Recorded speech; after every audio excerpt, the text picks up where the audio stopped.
Tantor Audio presents Beyond the Veil by Quinn Loftis. Narrated by Craden. Prologue. No one ever thinks of the consequences of promising to name your firstborn child after your best friend.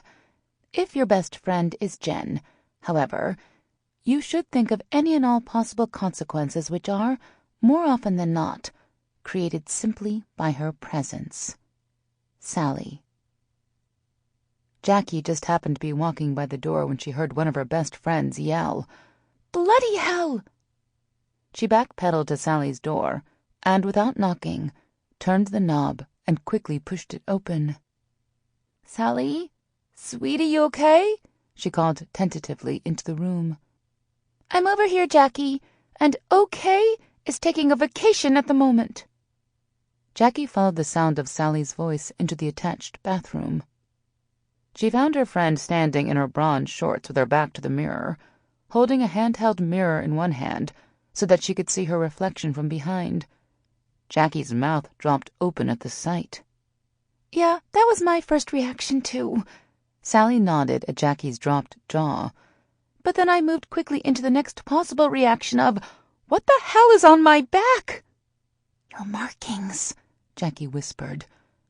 "So he really is your mate." "That, or some random wolf is walking around out there with new markings that he wasn't expecting. If you hear a loud, deep voice reacting in kind, then we will know." Sally's voice was shaky, but she was beginning to regain her bearings. "Perry said that when you turned 18, the mate signs would show up." Jackie motioned with a head bob to Sally's back. "Guess the old Fae knew what she was talking about.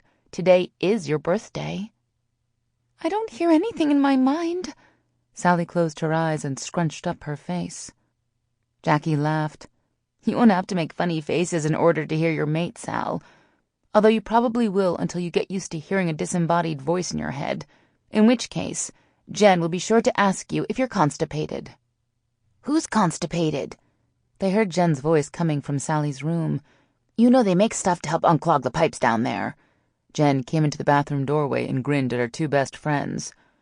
"So you guys started the party without me, I see. Sally's already started stripping." "Yeah, Jen, we didn't want to invite you, so we decided to have Sally's birthday party in her bathroom because, you know, that is all kinds of cool." Jackie rolled her eyes at Jen. "Mother of pearl," Jen murmured, as she saw Sally's back. "Well, welcome to the mated family, Sal. I will tell you now that the sex is fantastic, just in case you were wondering." "Gee, Jen, that's exactly what was crossing my mind right about now, as I realize that my life has just changed for, I don't know, ever," Sally yelled. Jen calmly replied, "Now have you gotten the shrieking out of your system, or do you need to hang your head out the window and let it rip?" Jackie silently watched Sally's thoughts pass across her sweet, gentle face. "No, I don't think I need a hanging out the window moment right now. However, I reserve the right to have that moment when it is deemed appropriate." Sally was taking slow, deep breaths as she spoke. She had a hand pressed to her heart, as if that could keep it from beating out of her chest. "Your request is duly noted," Jen said with a curt nod. Jen jumped up on the bathroom counter and began to swing her legs. She felt warmth flow over her as her mate spoke through their bond. "How is she?" Decibel's voice was deep and yet very gentle. "Actually, not doing too bad. She didn't have a breakdown, and oddly enough, she wasn't interested in hearing about married sex life with a werewolf." "Imagine that, baby. Someone not obsessed with the physical relationship between mates. Someone who doesn't feel the need to discuss them with others and who would more than likely listen to her mate when he asks her to keep her trap shut." Jen let out a low growl. "You are getting entirely too comfortable with the concept of sarcasm, my dear mate." "Can I help it if I have had the best teacher known to man?" Decibel's voice was tinged with humor, and Jen swore she could feel him swat her butt. "That's enough, Bea. I've got a party to get ready for." "You do understand that that nickname no longer applies. I'm an alpha, not a beta." Jen snorted out loud. "Oh, my sweet furball. I wasn't using the letter B to refer to your former beta status. Nope," she grinned to herself. The B now has a whole different meaning. You're a smart cookie. You'll figure it out." She sent him an image of her winking at him and blowing him a kiss. "See you later, alligator." "Behave." Decibel's voice took on a deep timbre. "And Jennifer, you will keep your clothes on at this party." "Why, my dear hubby, whatever do you mean? A well-bred Southern girl like me would never participate in such public spectacles." Jen laid on the thick Southern accent in her thoughts as she teased him. "Don't say I didn't warn you." "I feel the need to tell you that Decibel has informed me that I must keep my clothes on tonight at the party," Jen told her friends as she examined her nails, looking for all the world like she had no plans to oblige him. Sally's head snapped to look at Jen. "Actually, that's not a half-bad idea." Jen's jaw dropped. "You want me to strip at your 18th birthday party?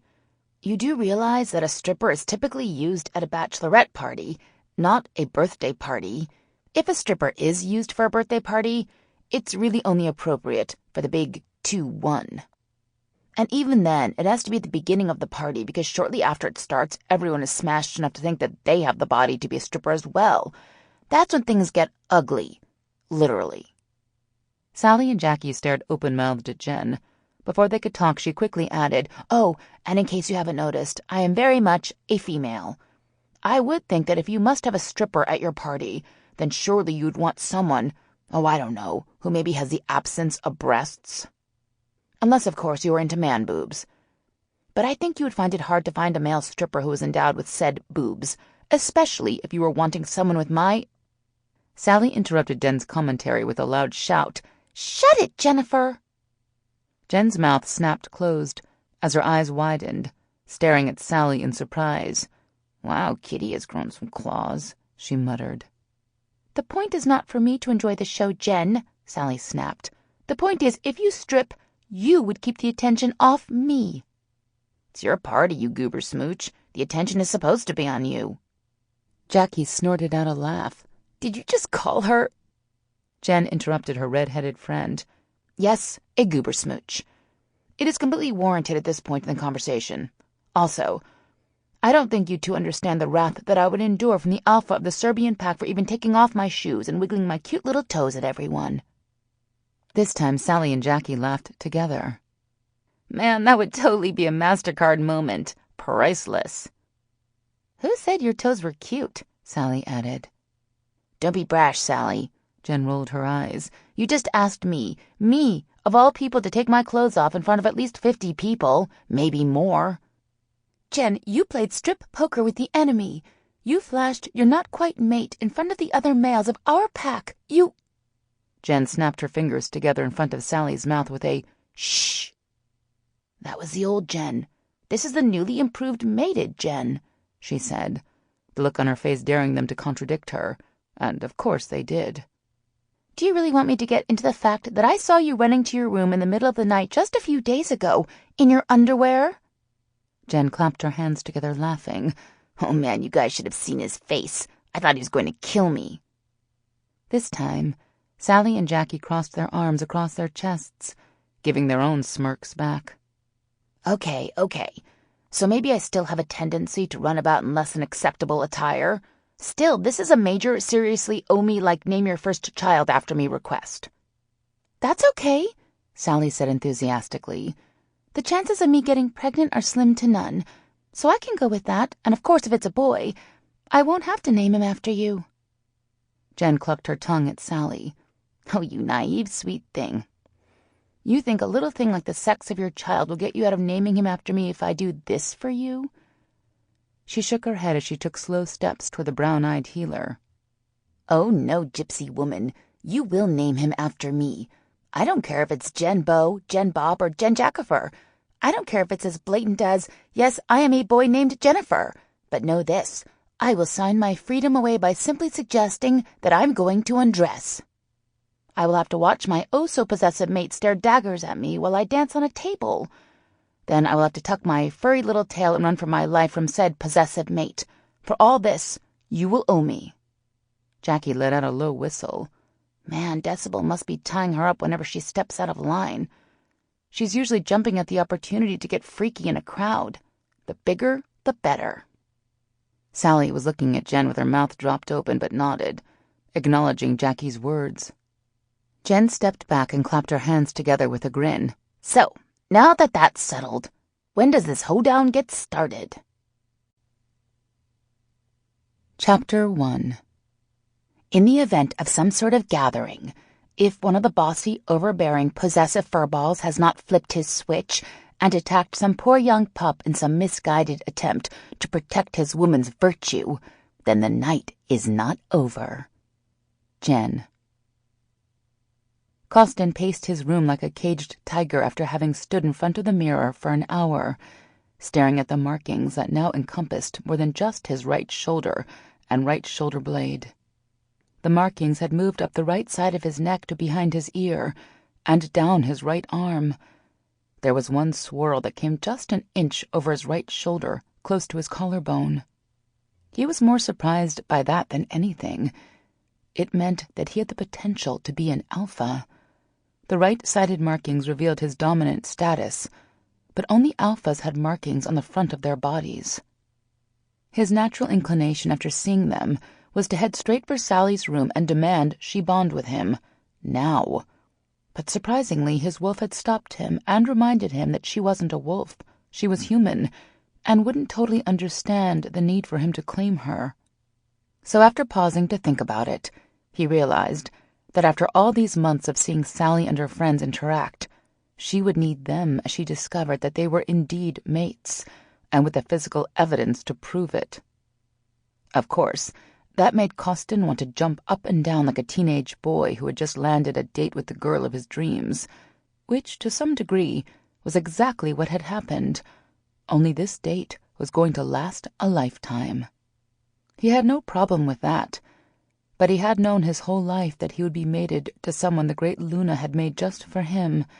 Sally wasn't from his world, despite having lived in it for nearly 6 months. Humans chose their mates. Canis Lupus had one perfect mate out there that carried the other half of their soul. With those thoughts running through his mind, he decided to give her some time, well, until her party started. Then she had to face him. A wicked grin spread across Costin's face as he pulled a deep green dress shirt over his head and buttoned it up, leaving it untucked. He rolled the sleeves halfway up his forearms. Then he slipped on a faded pair of well-worn loose jeans and grabbed his brown steel-toe boots. He looked in the mirror one last time and ran his fingers through his dark, messy hair. Shrugging, he thought that for a bartender, he looked pretty good. Good enough. Finally, whistling a random tune, he headed out of his room, dimpled grin and all, to hunt down his mate. Sally tensed at the sound of the knock on her door. She had tried to leave her room with her 2 best friends, but they'd insisted she wait for Costin. Her response was, "What if he doesn't come and get me? How dumb would I look?" Jen and Jackie's responses were identical, with a snort, rolled eyes, and a, "Yeah, good luck with thinking that your mate won't always come find you." She walked over to the door and smoothed the simple black dress she wore. It was knee-length and flared out from the empire waist. Just below the bottom hemline was 1 inch of black lace. A small black bow was tied at her left hip. It was the dress that she had planned to wear to her senior prom. It had a small V-back that ended just between her shoulder blades. If her hair was down, it covered the markings on her back, which Jen and Jackie had been adamant about. Covering them in public was important, but it was actually good that the dress showed a little of the marks. Sally had asked why, and Jackie had explained how important the markings were to the males, and that Costin would want to look at them.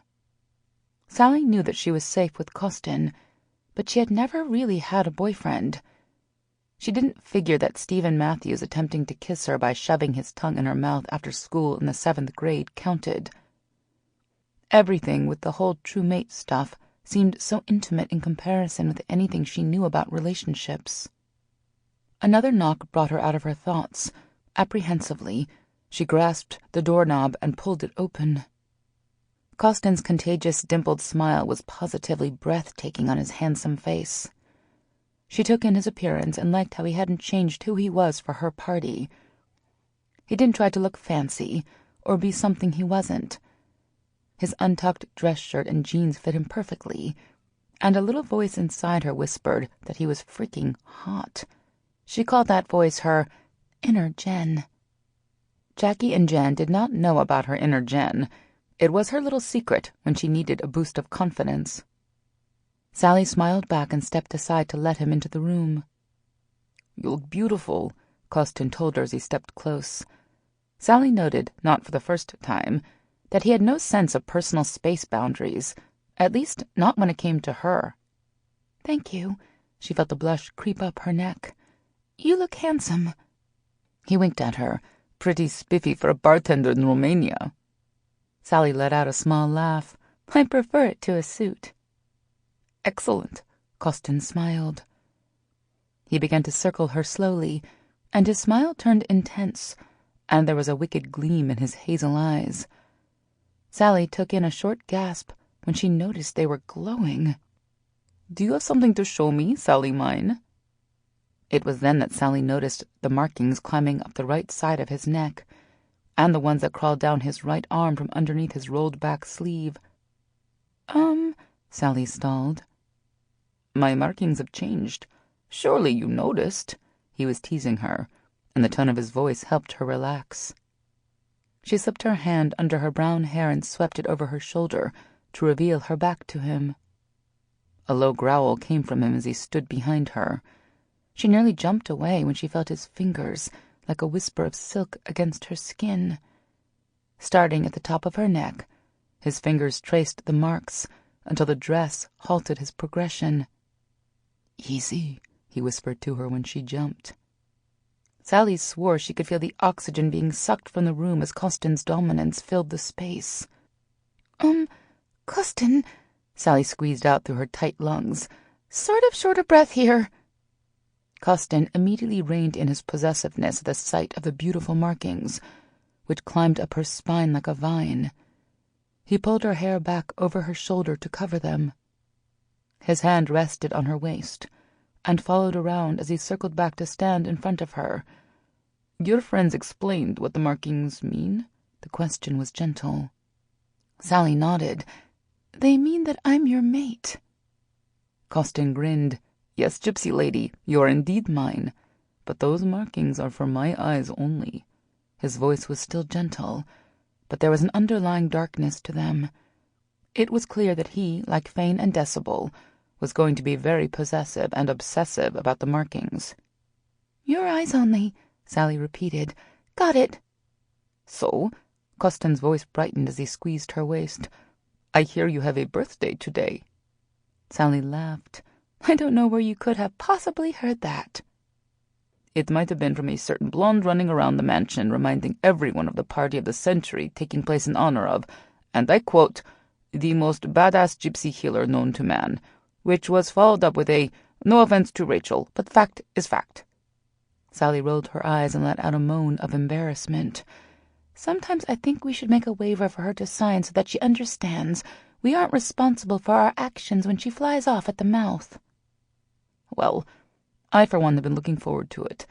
It will be the first time that we will be seen before the pack as mates, though not bonded." Costin's eyes cut to the side to look at her as he led her to the door. "Yet," he finished boldly. Sally followed him out of her room, and had to admit that she liked his hand on the small of her back as he guided her to the large gathering room. The party was already in full swing. Jen and Jackie had gone all out, with the help of Krina and Cynthia, of course. As Costin led her up to the entryway, the music suddenly died, and all eyes turned to look at them. She hadn't considered how large the party would be since Decibel's Serbian pack had been invited. Not all of them had shown up, but there was a good number. Sally almost took an involuntary step back, but Costin's firm hand held her in place as he whispered, "I've got you. I've always got you." Sally let out the breath she had been holding and smiled at the room. "Finally!" Jen spoke into a microphone from across the room. She stood next to the table where the DJ was set up. "Here's the birthday girl, everyone. Get your well wishes in because she will soon be on the dance floor partying like it's 1969. Jen paused. and spoke softly to Jackie but didn't cover the microphone. Jackie was standing next to Jen, trying not to laugh. Was 1969 a good party year? Do we know? The room heard through the speakers. Snickers rippled through the crowd. Jackie looked at her and shook her head. How about we party like it's New Year's Eve 2009? A huge smile spread across Jen's face. That was a good one. She turned back to the crowd and yelled again. Rewind! We're going to party like it's New Year's Eve 2009. If you're curious as to how awesome a party that was, please see me, Jackie, or Sally. Sally's version will be much more accurate and also free of any important, inappropriate details. Before she could say anything else, a large hand wrapped around the microphone and pulled it from Jen's hand. Decibel handed the mic to Jackie as he growled at his mate and pulled her away. All the while, Jen was telling him exactly how much she didn't appreciate him getting all up in her Kool-Aid. "Happy birthday, Sally," Jackie said into the microphone, and the room broke into applause. "Everyone enjoy yourselves. The cake will be out soon, and then presents." As soon as Jackie put the microphone down and the music resumed, the crowd was back in motion, and the murmur of conversation filled the air. Sally looked up at Costin as they continued into the room. "Well, that was interesting," he said softly and grinned. Sally was wrapped in a tight hug before she could respond to Costin's remark. "You look amazing," Jen squeezed her, apparently having gotten away from Decibel. "Jen, you saw me before I came down," Sally told her with raised eyebrows. "That's not the point. It's all about presentation. You walk up in here in this yummy black dress with yummy furry eye candy plastered to you. Jeez, you are very striking together." Sally tried to put some space between her and Costin after being referred to as plastered to him. Costin tightened his hold on her and pulled her close. The move did not go unnoticed by eagle-eyed Jen, who raised a single eyebrow at Sally and smirked. Sally was very tempted to kick Jen in the shin or give her the one-finger salute that Jen tended to throw around when she was in a particularly nasty mood. However, Sally decided that the birthday girl should probably not act that way. She did note that her inner Jen was all for the kicking and saluting. Sally, Jackie, Jen, Krina, and even Cynthia spent most of the time on the dance floor. They bumped and ground and gyrated all over, earning them applause and laughs from both packs and growls and frowns from their mates. Krina, of course, loved rubbing in the fact that she didn't have to worry about a mate dragging her off the dance floor. Finally, after an hour or more of dancing, Jackie announced the entry of the birthday cake, which was beautiful, but Sally did not understand its shape. Perizada stepped up next to the table on which the cake had been rolled out. "I can tell by the look on your face that you don't know what your cake is supposed to be." Perizada smiled at Sally. Sally looked at the 3 round maroon cakes that were pushed together, forming a circle. "Berries?" Perry chuckled. "No, healer. This is a gypsy rune symbol. It indicates a bonding when thrown during a casting of the future, or can link situations together when used properly. This cake was chosen due to what a little bird—" "Jen," Jackie coughed, trying to disguise Jen's name as she interrupted Perry, who continued on as if Jackie hadn't spoken. "Who told me that you have experienced a bond. Am I correct?" Sally froze at Perry's question. She knew she couldn't hide her and Costin's mating signs forever, and she knew that they would have to complete the bonding ceremony, eventually. What she didn't know was how to face a room full of Canis Lupus and discuss her love life. Before she could speak, Costin stepped forward, and as he said he would, he had her. "We are here to celebrate Sally turning 18. Costin's voice rang firmly over the room, and the dominance he so easily hid was very evident now. "At this moment, there is nothing more important than celebrating that on this day, 18 years ago, Sally Morgan came into the world. Thank you, Perry, for the explanation of the cake. I, for one, am ready for Sally to blow out the candles so I can have a piece." As Sally stepped forward to blow out the candles, Jen eased over next to Costin. "Well played, lover boy. Well played." Jen nodded her approval at Costin's protection of Sally and continued past him toward the cake. After Sally had opened present after present, with the help of Jen's incessant commentary, the night began to draw to a close. Sally was breathing more easily. Costin had graciously sidestepped a formal announcement of their mate signs, and Jen had kept her clothes on. All in all, it was a successful party. In fact, she had been having so much fun with the girls that she had pushed her and Costin's bonding to the furthest part of her mind. It wasn't until she pulled her hair into a ponytail that the hell that she'd hoped wouldn't break out did. Jen, Jackie, and Sally sat on the far side of the great room, pretty much oblivious to everyone else as they reminisced about things from high school and how, if a year ago someone had told them they would discover the existence of werewolves, they would have busted a gut laughing.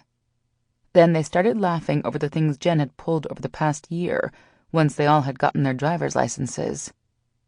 Late one night, 2 weeks after Jen had gotten her license, she took her newfound independence in her new Honda Civic and used it to wreak havoc on the good people of Cold Spring. Jen, and of course she dragged Jackie and Sally along, made the rounds to each student or teacher that fit into her waste of perfectly good oxygen category. Depending on the amount of oxygen the person wasted, according to Jen, determined the intensity of the prank. Some got their cars saran-wrapped so they couldn't open the car doors.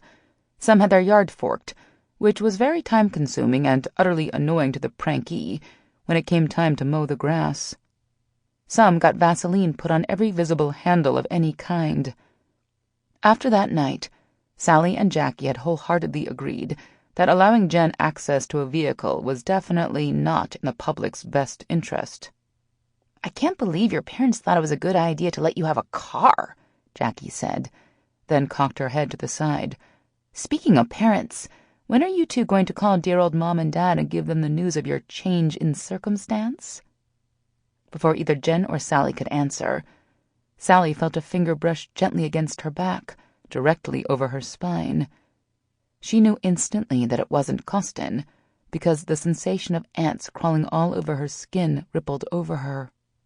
Jackie's eyes looked like they were going to pop out of her head as her mouth dropped open, and Sally just had time to hear Jen mutter under her breath before a deafening snarl ripped through the room.